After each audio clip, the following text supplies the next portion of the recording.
Hello adventurers, welcome to my channel. It is I, Soloist Adventure, and today we are continuing the adventures of Morgwen in my campaign, A Vinekin's Revenge. And so if you are not familiar with the story, I recommend checking out my last two videos that's titled A Vinekin's Revenge. And basically what's going on is Morgwen is on the run and she is just kind of looking for ways to start over. And so for her backstory here,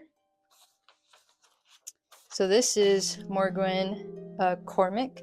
She comes from a family of mercenaries and they are part of a noble and rich household, and her father got into a lot of debt, and basically the people that he owes money to, they want him dead, and their entire family dead. And so her and her twin sister have run away, and they're just trying to look for ways to just start over, but they have split off. So it has been a couple of years since they've last seen each other, and since they are twins, it would be pretty obvious that they are from the Cormick family, since their family is wanted all over.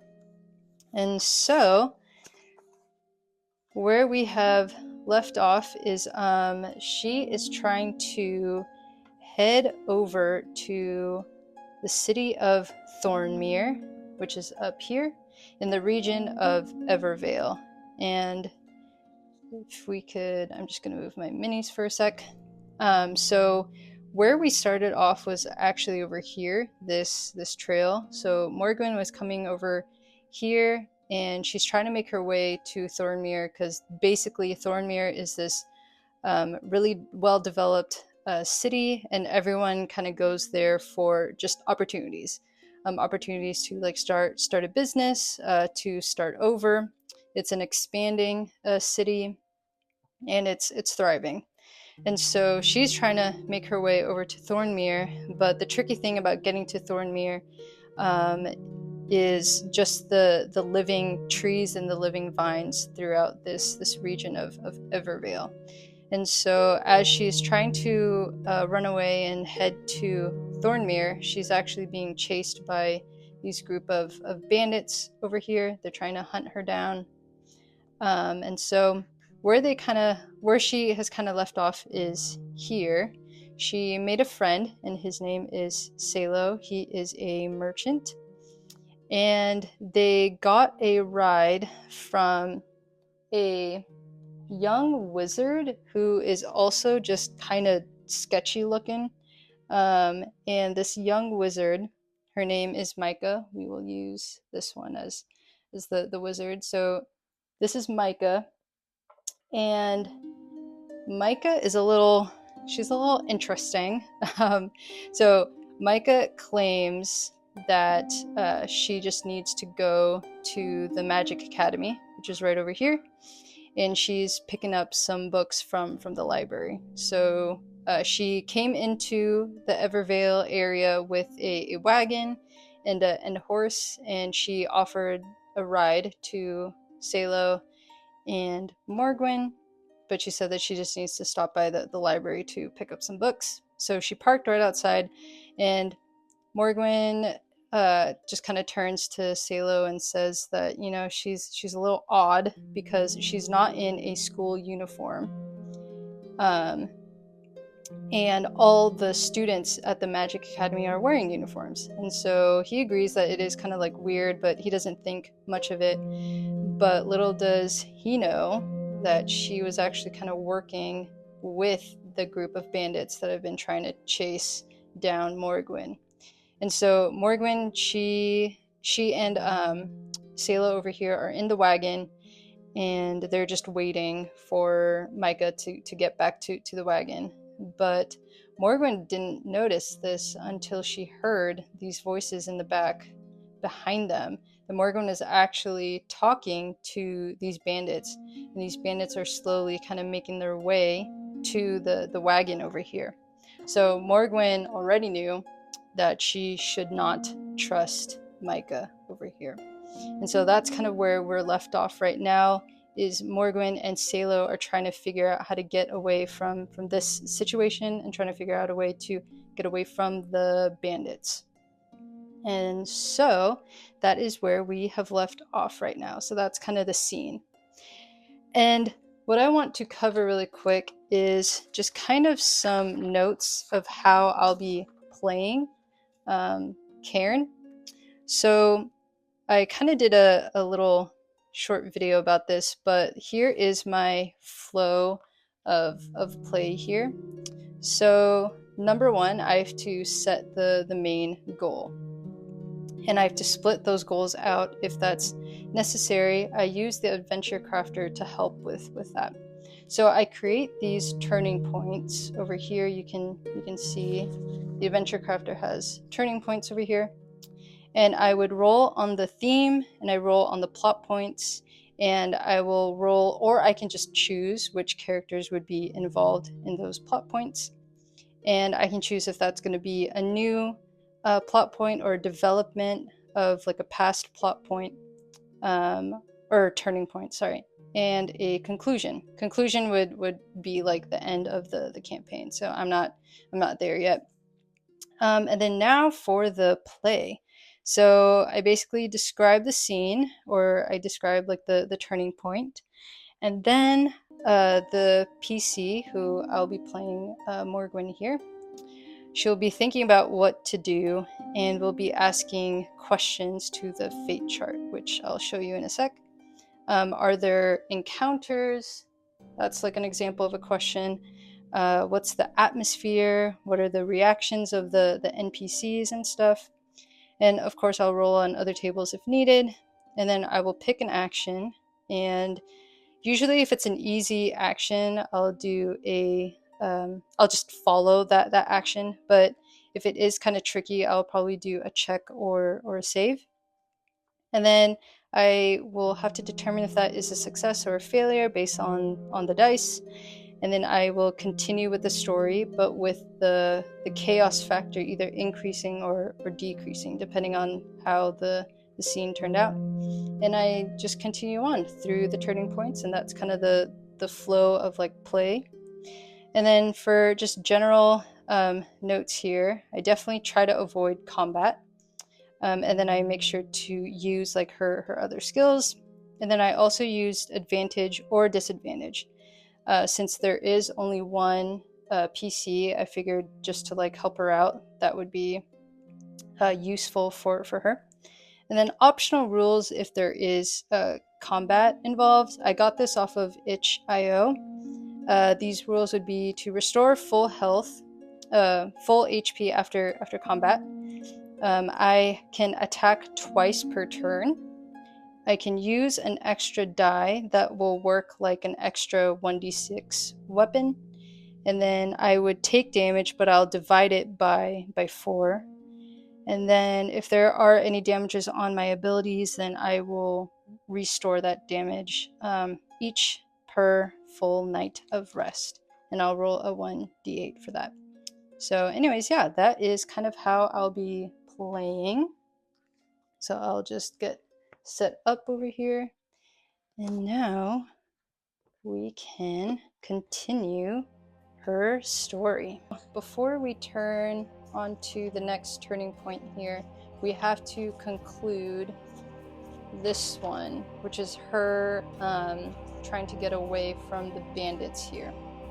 So I feel like it would be really likely that she would know how to drive a wagon, and also know how to like ride a horse as well. So I'd say that's a pretty easy thing for her to do. So I don't think I'm going to be doing a dex check to see like how fast she could get there. I feel like it's pretty easy to just hop on and then they would be on their way. So yeah, so as they are kind of like chatting here and the bandits are kind of eyeing the wagon, Morgwen will turn to Salo and she'll say like, okay, I'm gonna hop on into the front and drive the wagon, and the horse will take us over the bridge and head towards Thornmere. And Salo agrees. I want to see if Salo has anything against that? Honestly, no. I feel like he would be very nearly certain that he won't have anything against that idea. 82. Okay, yeah, so he agrees. Okay, so she hops onto the front of the wagon and she tells the horse to just move on forward. And so they are going over away from the Magic Academy, and they are now pretty far, I'd imagine, from the group of bandits. Okay, and now let's see. Do the bandits, I wonder how, I feel like I would want to ask if the group of bandits just start running and trying to chase, maybe even Micah. Maybe Micah and the bandits are gonna start running and trying to chase down the wagon. So I would say it's very, very likely that they would. Okay, yeah, 12. So they are going to be on the run, trying to chase them down. So now, as they are on the wagon, they come across a bridge here, and they go over it. And so now that they are over the bridge, I wonder if there's a way to like slow these people down, to try to like lose them. I wonder. Ooh, you know what? I know that Salo has a torch in his backpack, because that was from when they were at the camp the night before. And so, oh yeah, right now it's probably around like lunchtime. I forgot to mention the timeline now. I'd imagine that Salo would want to use his torch and maybe try to burn down the bridge here, maybe. I don't know. I wonder if there's another way that they could try to lose the bandits here. Let's see. I wonder if there's anything that they could use in the wagon. I wonder, because she is a wizard, so I'd imagine that like she'd have like potions or something. Okay, so I'll ask the fate chart, and honestly, with them being in control, the chaos factor will be decreased now, so probably like here. So I'll ask the fate chart if there is anything that Micah would have in the wagon that would help slow down them being chased by bandits here. So let's see. Okay, 97, and I said that was a likely. Okay, so no, so there isn't anything in the wagon specifically that Salo and Morgwen can use. All right. So I guess. I also wonder.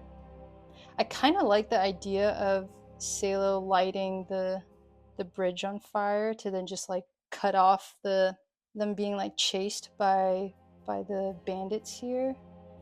Actually, yeah, I kind of like that idea. Okay, so all right, I think I'm gonna do that. So Salo has a torch, because Morgwen already used her torch from the encampment, and he has an extra one. So I would want, Salo kind of looks at Morgwen and says that he has an idea to light up the bridge and just burn it down to prevent them from getting chased now by the bandits here. And so, yeah, okay, I like that idea. So Morgwen agrees that they should do that. And so as they go over the bridge, they stop for a second, so then Salo can light his torch and hopefully burn the bridge down. And maybe in the distance, they kind of see the group of bandits and Micah over here on their way. So they have, I would say that they have a lot of time since they're still far and they're literally running and they're on foot compared to them being on a wagon here. So let's see, how likely is the bridge gonna, be set on fire? I will say very likely here with the chaos factor at 4. Okay, whoops. All right, yeah, okay, so that is a yes.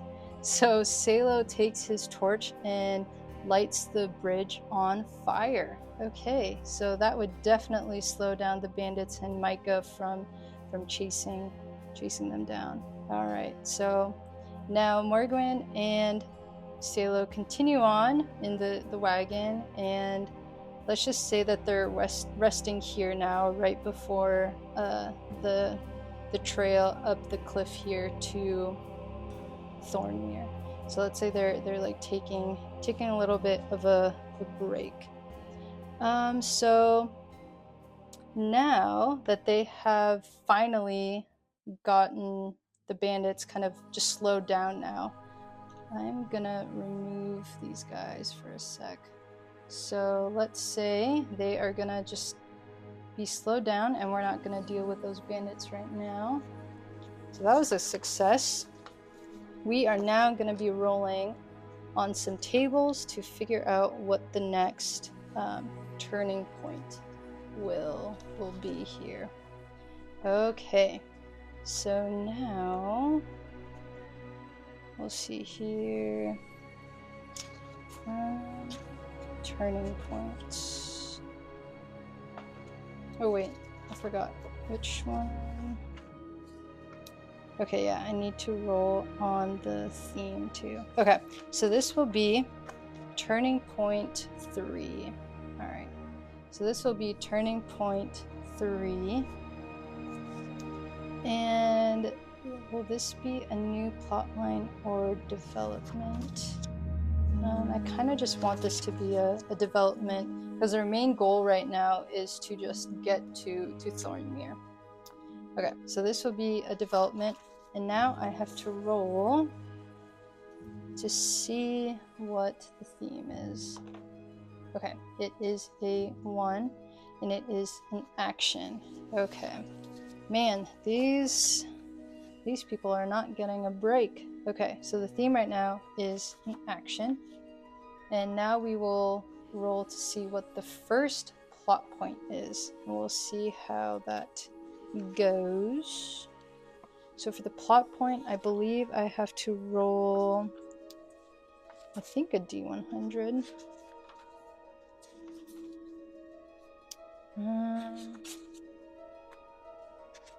Yeah, I think it's a D100. Okay. So let's see. This is a development, and we'll see action here, plot point 1. Okay, so we have 52. All right, so 52 will bring us to... okay, a physical contest of skills. So this turning point involves characters squaring off against each other in a physical contest of skills. So this can be anything such as combat, sporting event, duel, arm wrestling contest, etc. Okay, well, I don't think that they would actually be against each other, since Salo and Morgwen are kind of, I feel like trust is kind of built at this point, that they like trust each other and they're both just trying to get to Thornmere. So definitely not a contest, and they're not like against each other here. Yeah, so this is it right here. So I rolled a 52 and it brought me here. So okay, well, I do like the idea of something physical at least. So all right, so I'll just put here maybe like physical, some sort of physical obstacle, and then characters invoked. I'd just imagine it would just be, applying to these other to each other. I would imagine that it would be applied to just both of them, unless if there is a new character that might, like a new PC or something. So this is a character list where this is a good way for you to see if a new NPC kind of comes in. I will ask the fate chart now what that looks like. So, okay. So right now the chaos factor is a 4. I feel like it would just stay there, honestly, because I don't think yeah, I feel like it would just stay there because I wouldn't say that they were in control, but like not out of control. So yeah, it'll stay as a chaos factor of 4. And I am going to ask, it'll probably be 50-50. So I'm going to ask the fate chart, how likely is a new NPC coming into the scene now? Okay, 33. Wow, okay. So that would be a yes. So very likely that an NPC would be coming in. And I rolled a 33. So that means I think when I roll doubles, what happens again? Oh yeah, one consequence of asking, yeah, random event. Okay, yep. So a random event happens, and I got a 33, so that means something happened. So that would cause me to roll on the random event. Okay, so that would be a 52. And I would move towards a new thread. Okay, so that would, I'm going to be interpreting that as it's going to be separate from this turning point. So I'm going to just put here, move, oh wait, move toward a thread, so not a new one. Oh, okay, so I am interpreting that as I'll just continue on through this turning point. And then now, so I did get a yes that a new NPC is coming into the picture here. And so as I'm moving towards a thread, okay, yeah, so that just means that I am just going to continue on through the story. So it did that, and that would mean a new character comes into play here. So now we can roll. Okay, I got a 50. So 50, professional and colorful. Okay, so this means that the character that is coming into this new scene is professional and colorful. Okay, I'm assuming professional and colorful would be like maybe like a colorful personality, and maybe professional meaning he's probably like a businessman, a little formal. So let's see here. Let's roll on maybe character identity. Okay, so maybe as they are kind of resting at this point here before they go up the cliff, a new character comes in, and I kind of want to use actually, let's just use this guy, this mini here. Okay, so now we will roll on here to see the new character identity.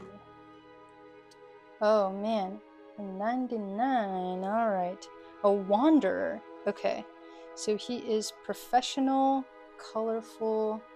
Also this, I need to say new NPC.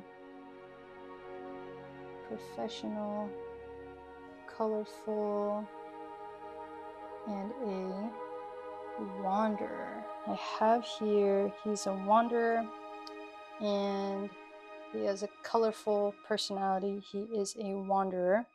All right, and then I also have another table in here that would be good for rolling for like a new NPC here. Okay. So let's see. We're gonna roll. Okay, so we have a 60. Oh, he's a servant. Okay. That makes sense. Interesting. Okay, so this new NPC is a servant. He's wandering. He's professional, which makes sense. So I can see like a servant being professional. And he probably has a colorful personality here. Alright. And let's see what this character's special trait is here. Okay, so we have 25. Okay. So, okay, he is an individual. All right. So that actually makes a lot of sense. So this new NPC, he is a servant, colorful personality. He is a wanderer, and he carries himself in a very formal, professional kind of way. And so maybe let's see. So how would he fit into the scene? Maybe he's kind of prepping to get up onto this this cliff here, to climb it and head to Thornmere. Maybe he's like looking for a job. Yeah, I kind of like that idea. All right. So this new wanderer, I think I want to name this wanderer. Let me see. What would be a cool name for this wanderer? I will name him... I'll name him Felix. Why not? Okay, so he goes by Felix. Okay, so this new wanderer, so now around this time, it's probably like in the afternoon, so this new wanderer kind of meets Salo and Morgwen, and he is kind of waiting by the cliff over here, just before climbing it. I just want to see if he is... I want to know if he is approachable. So let's see here. I wonder... Okay, so it's still at chaos factor of 4. So I wonder how likely he is... how likely is he to be kind of like outgoing and introduce himself to Salo and Morgwen here. 78. Okay, so that is a no. So I was going to say it's going to be likely. All right. So Felix over here, he comes into the scene and he is looking at the cliff ahead of him, and he's probably very scared and intimidated to be climbing up this like cliff over here to get to Thornmere. And so he's looking at the vast like wall of just this rock wall that looks really steep, and I would say it's not likely at all that their wagon would be able to fit and go up that cliff.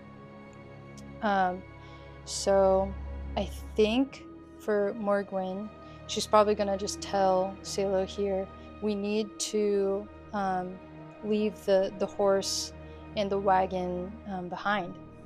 And so I think for Morgwen, she kind of feels for the horse, you know, because I feel like, you know, it doesn't have its owner around.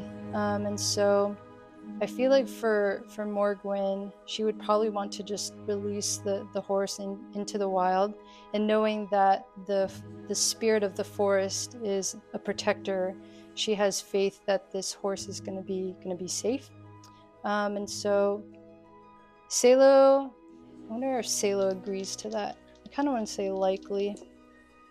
So we got a 65. Okay, yeah.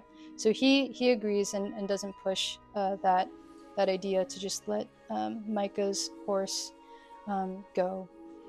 And so they leave behind the wagon, and she is about to get up onto this rock wall and climb up to head to Thornmere. Not really like a rock wall, it's just like a really steep hill. And now Felix, she notices that Felix is very intimidated and scared.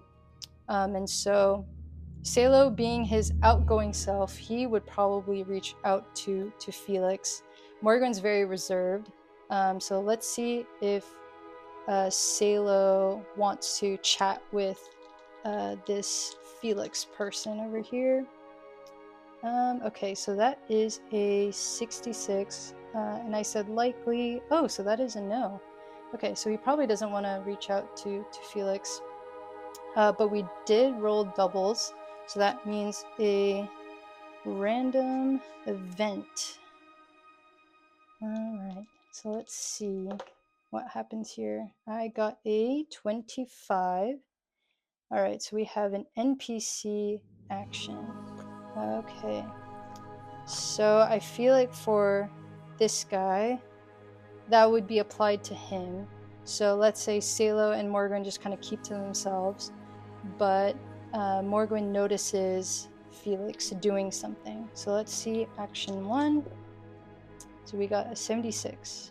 Relinquish. Okay. Interesting.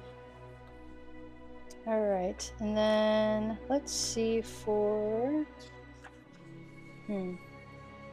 maybe for action 2, actually. Let's see. Oops. 78. Alright, project. Okay, relinquish. I don't know how I would want to interpret that word, relinquish here. So for relinquish, that would be to like give something up. Okay.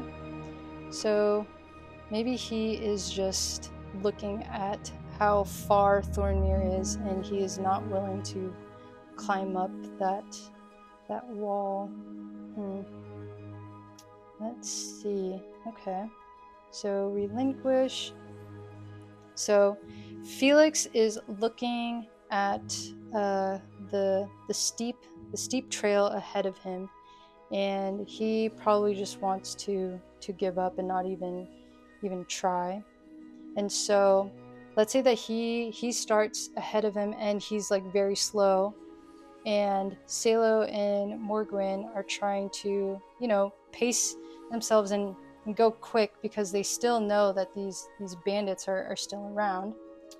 And so let's say Felix is really slow trying to go up the trail, and let's see what he's going slow up the trail, and let's see if Morgwen wants to interrupt him or something. And I kind of think Morgwen would want to say, like, can you move over? Like, we're trying to make our way here. And so I think for him, okay, so let's see how he responds. Okay, so Morgwen says to Felix if they could either go ahead of him or if he could just speed it up. And let's see how Felix takes it. Alright, so a 32. So I would say that that was a likely. Okay, so I'd say that he kind of understood, and he totally gets it, and so he lets them go ahead of him. Alright, okay, so he goes ahead of him. So it is, for this plot point here, it is a physical kind of obstacle right now. So let's see if he...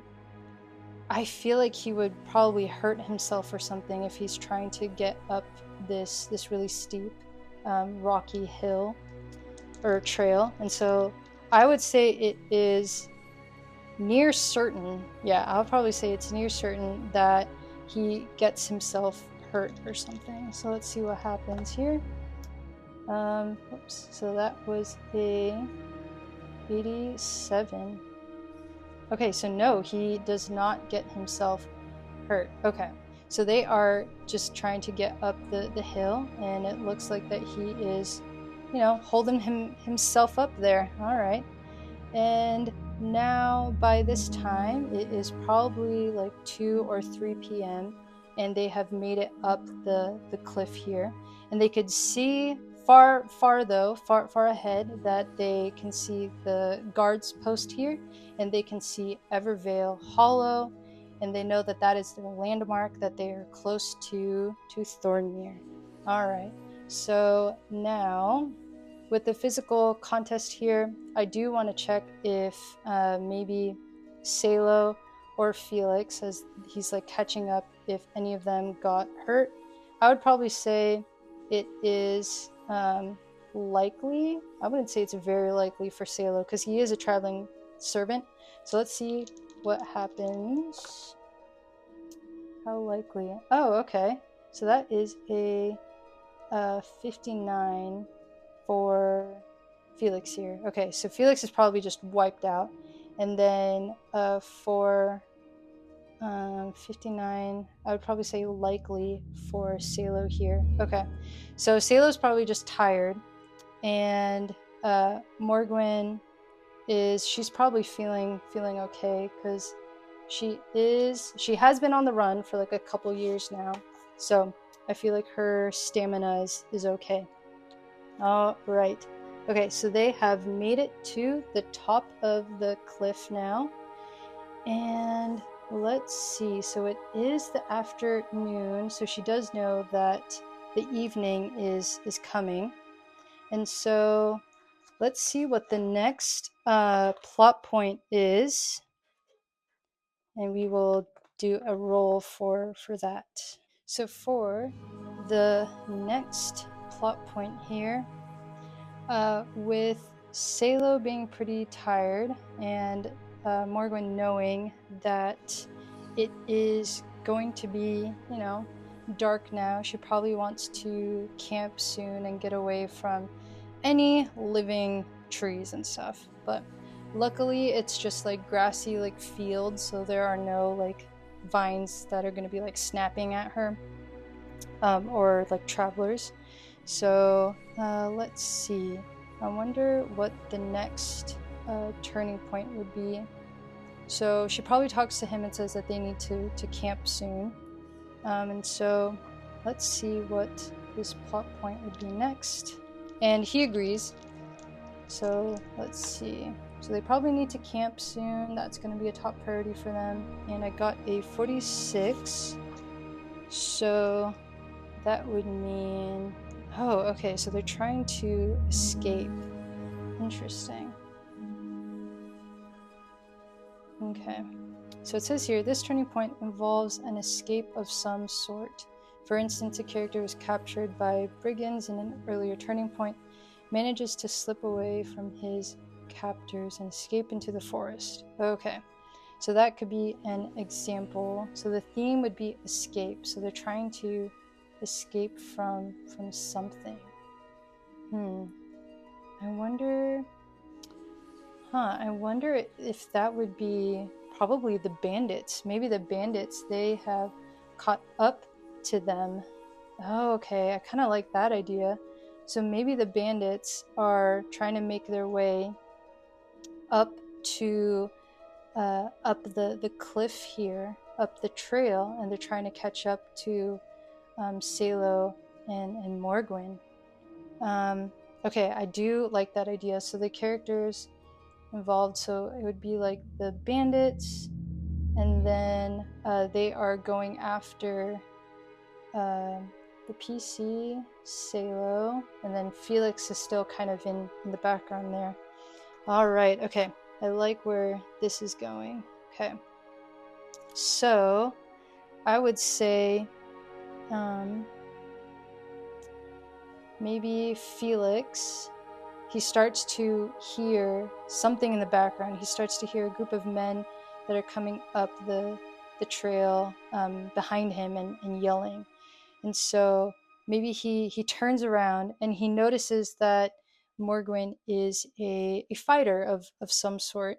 And he tries to get her attention, and he says that he thinks that there's bandits on the trail.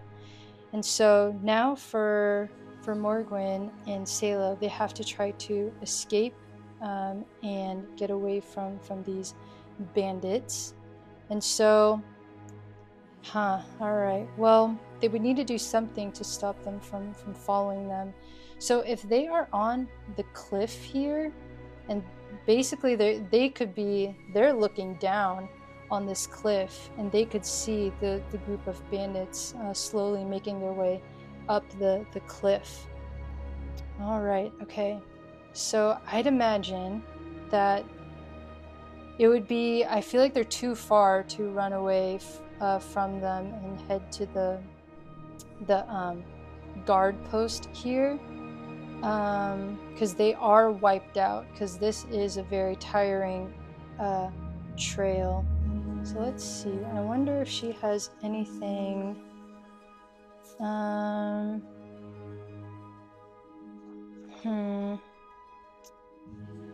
Yeah, okay, so she doesn't have much in her like backpack that she could do.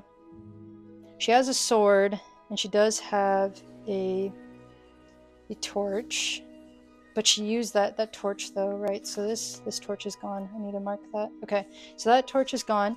So she has a sword. She's probably way too tired to try to combat these bandits. I wonder what she could do. She does remember the bandit leader. She does remember hearing the bandit leader say that he does hate this area of Evervale because the spirit of the forest gives him the creeps. So I wonder... Okay, this is probably going to be a weird thing that she could do, but I really want her to try to maybe like fake summon like Kevin, the spirit of the forest, to kind of haunt these group of bandits. Maybe she could do something like that. Okay. All right. So since they are still kind of probably like halfway now on the cliff, she turns to Salo, and she gives him the idea that they could pretend that they are summoning Kevin, the Vinekin spirit, to haunt and curse this group of bandits. Okay, I kind of like that idea. So I think for this it will be a will save here. So okay. So I would have to roll below a 12 to see if this would be a successful thing that she can try to do. Okay, so let's see here. A 13. All right. And with my optional rule, let's see. I do want to see...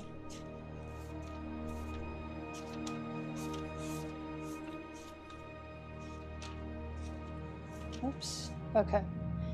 Yeah, so for my optional rules, I do believe that she has advantage. And so, because I feel like they do have advantage because of they are on a cliff, and so she is like looking down at them. So, okay, so I'm gonna roll again. So that was a 13.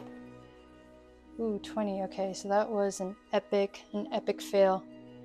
Okay, so maybe as she's like yelling down at them and she's trying to...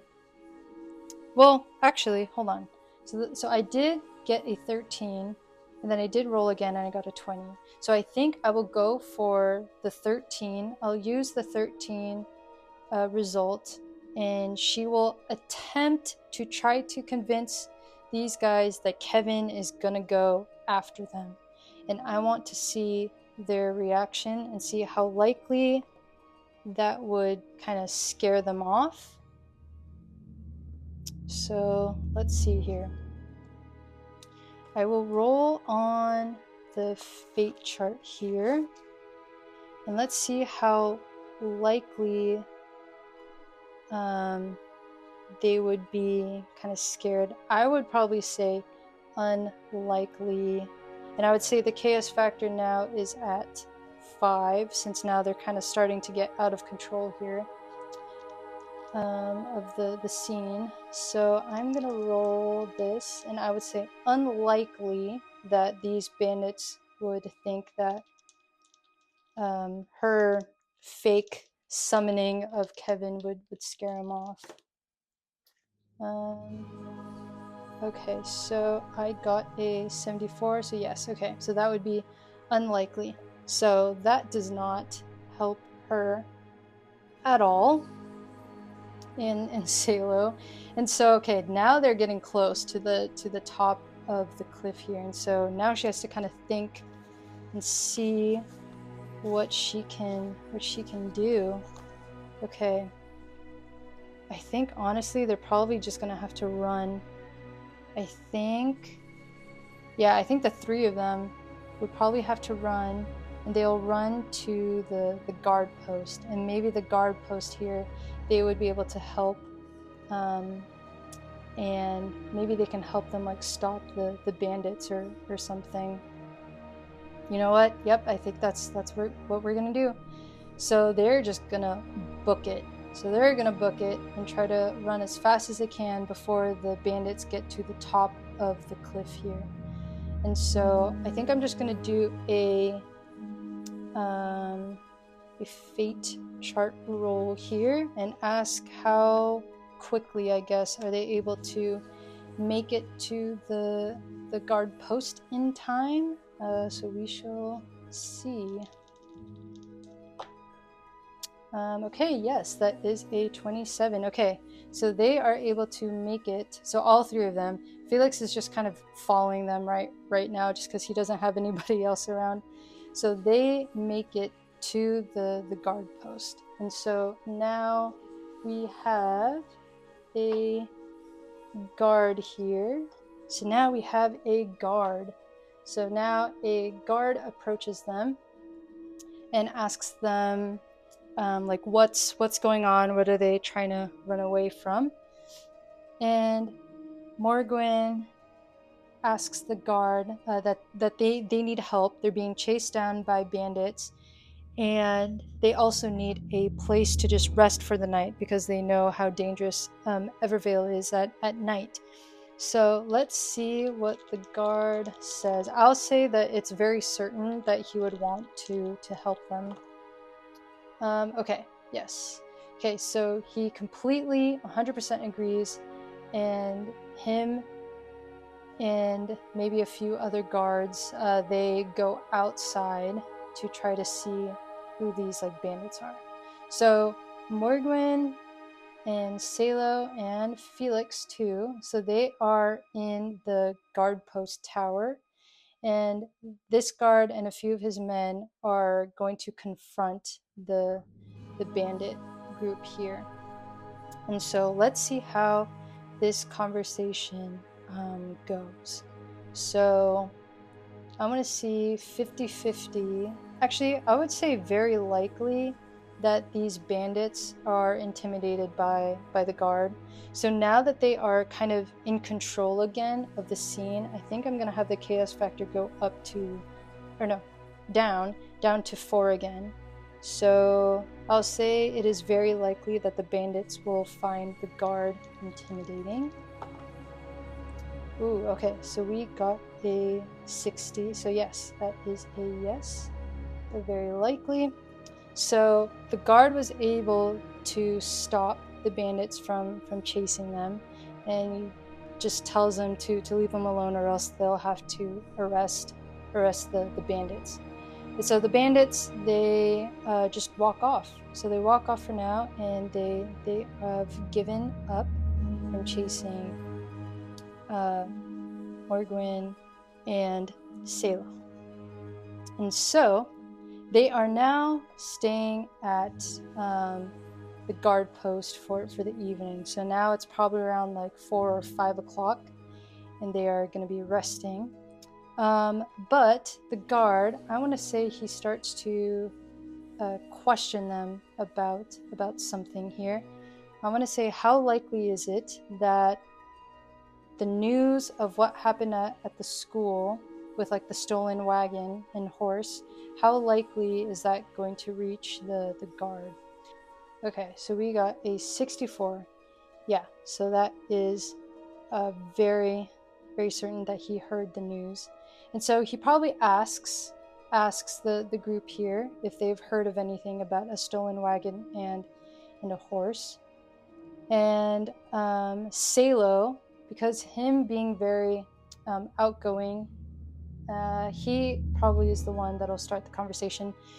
And he says that yes, they have heard of that, but they haven't seen anything weird about the wagon and the horse. They'll say that he says that he just found the wagon at the base of the cliff here, and the horse is gone, let's say, but he doesn't know much about that. And let's see if he's able to convince the guard that Morgwen and Salo, they have seen the wagon and the horse, but they haven't seen any like suspects or anything. So I would say it's very likely that the guard believes it.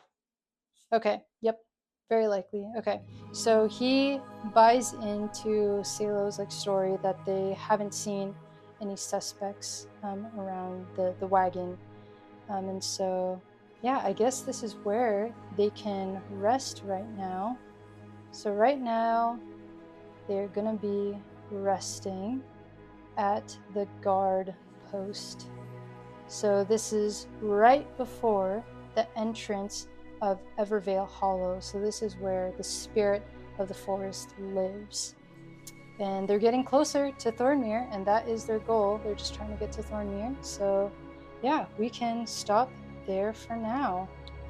And I will write a little chapter on this kind of situation and story, and I'll put together like the dialogue and stuff to see kind of the details of the adventure. But yeah, thank you for watching. This is how I play my solo tabletop RPG games. And we will continue on next time. Thanks for the support.